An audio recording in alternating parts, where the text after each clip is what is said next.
ಪುತ್ತೂರು ತಾಲೂಕಿನ ಕೆಮ್ಮಿಂಜೆ ಗ್ರಾಮದ ಶ್ರೀ ಷಣ್ಮುಖ ಸುಬ್ರಹ್ಮಣ್ಯ ಶ್ರೀ ಮಹಾವಿಷ್ಣು ದೇವಸ್ಥಾನದಲ್ಲಿ ಷಷ್ಠಿ ಮಹೋತ್ಸವ ವಿವಿಧ ಧಾರ್ಮಿಕ ವಿಧಿವಿಧಾನಗಳೊಂದಿಗೆ ಸಂಭ್ರಮದಿಂದ ನಡೆಯಿತು.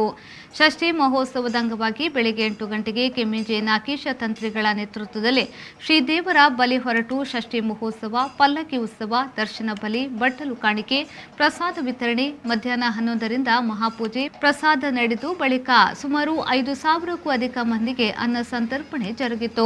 ಶ್ರೀ ಕ್ಷೇತ್ರದ ನಾಗಬನದಲ್ಲಿ ಸಾಮೂಹಿಕ ಆಶ್ಲೇಷ ಬಲಿ ಮತ್ತು ನಾಗತಾಂಬಿಲಾ ಸೇವೆ ನಡೆದು ಮಂಗಳಾರತಿಯಾಗಿ ಪ್ರಸಾದ ವಿತರಿಸಲಾಯಿತು. ಮಧ್ಯಾಹ್ನ ಮಹಾಪೂಜೆ ಬಳಿಕ ಅನ್ನ ಸಂತರ್ಪಣೆ ಜರುಗಿತು.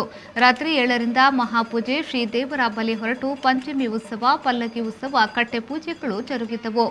ಈ ಸಂದರ್ಭದಲ್ಲಿ ದೇವಸ್ಥಾನದ ವ್ಯವಸ್ಥಾಪನಾ ಸಮಿತಿ ಅಧ್ಯಕ್ಷ ಸುಬ್ರಹ್ಮಣ್ಯ ಬಳುಕರಾಯ, ಸದಸ್ಯರಾದ Dayananda M, Vishwanath Nayak, Vinutha Mohan, Premalatha Rao, Vishwanath Gowda, Chandrashekar, P Anand Poojary, K Venkatesh, ಗುಮಾಸ್ತಾ ಪ್ರಶಾಂತ್ ಕೆಮ್ಮಿಂಜೆ ಭಕ್ತಾದಿಗಳು ಉಪಸ್ಥಿತರಿದ್ದರು.